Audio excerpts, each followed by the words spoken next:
वीरानपुर गांव में बारिश की कहर आ चुकी थी। सारे गांव वाले चुड़ैल के डर से अपने अपने घर के अंदर छिप चुके थे।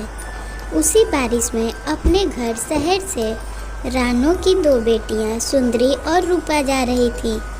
तभी बारिश देख वो लोग एक पेड़ के नीचे बैठ जाती। वहाँ पे उन्हें एक औरत दिखाई देती जो कि बिल्कुल साधारण दिख रही थी। उनसे वो सवाल करती, अरे बच्चियों, तुम लोग कहाँ जा रही हो? क्या तुम्हें भूख नहीं लगी? इतनी रात हो चुकी है, मेरे हाथों से बना खाना जल्दी जल्दी खा लो। वो लोगों को यकीन नहीं होता कि ये खाना कैसे बनाएगी।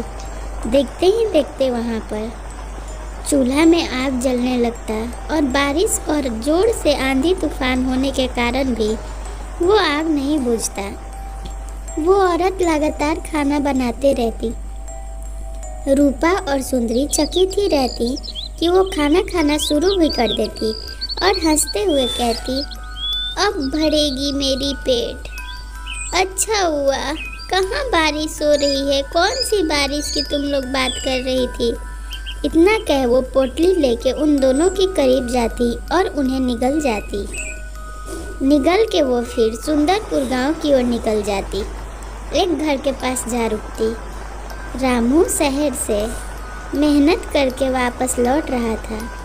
तभी उसके सामने एक समोसे लिए हुए औरत दिखाई देती जो कि कहती, अरे साहेब, शहर से आए हो, समोसे खा लो, बारिश में बहुत मज़ा आएगा। रामू यकीन नहीं करता। तभी देखते ही देखते वो एक पिशाचनी का रूप लेती। रामू उसके सामने घुटने पे बैठ जाता और कहता, उसने उसका कुछ नहीं बिगाड़ा, मुझे क्षमा करो, मेरे परिवार वाले को छोड़ दो, मैं उनके लिए ही दिन रात मेहनत करता हूँ। मुझे यकीन नहीं हो रहा था कि आखिर कौन है जो मेरे घर के आगे समोसा लेके आई है। आखिरकार तुम पिशाचनी ही निकली। लो, मेरे सारे धन ले लो, पर मुझे जाने दो। पिशाचनी जोर जोर से हंसती और उसे अपने साथ अपनी दुनिया में लेके चली जाती। रास्ते में उसे एक तांत्रिक दिखाई देता। तांत्रिक पूजा पाठ कर रहा था। उसे देख वो पिशाचनी घबरा जाती। अपने तंत्र विद्या से उसने उसे एक ही स्थान पर कैद कर दिया था। वो बहुत प्रयास करती वहाँ से भागने का, लेकिन वो असफल रहती। वो भाग नहीं पाती। चाहते हुए भी वो भागना चाहती थी, लेकिन भाग नहीं पाती। तांत्रिक की हवन कुंड की अग्नि जल उठती। अब वो अपनी तंत्र विद्या से उसकी शक्तियाँ धीरे धीरे करके खींचने लगता।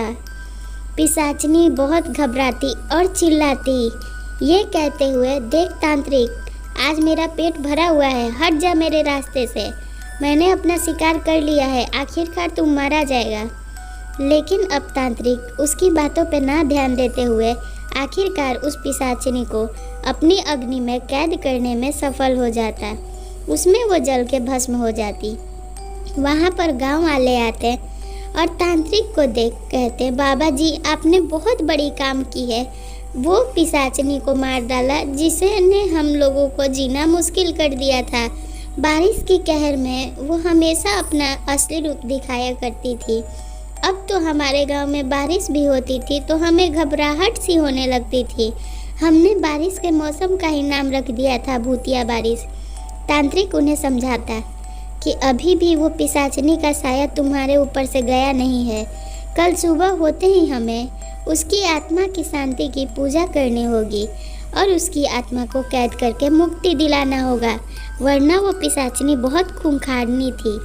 वो ऐसे ही करके तुम लोग को मार डालेगी, इसलिए अब हमें उसे मौका नहीं देना होगा। गांव वाले झट से तैयार हो जाते और उसकी आत्मा की मुक्ति दिला देते हैं। ऐसी कहानी देखने के लिए चैनल सब्सक्राइब करें और वीडियो को एक लाइक ज़रूर कर दें।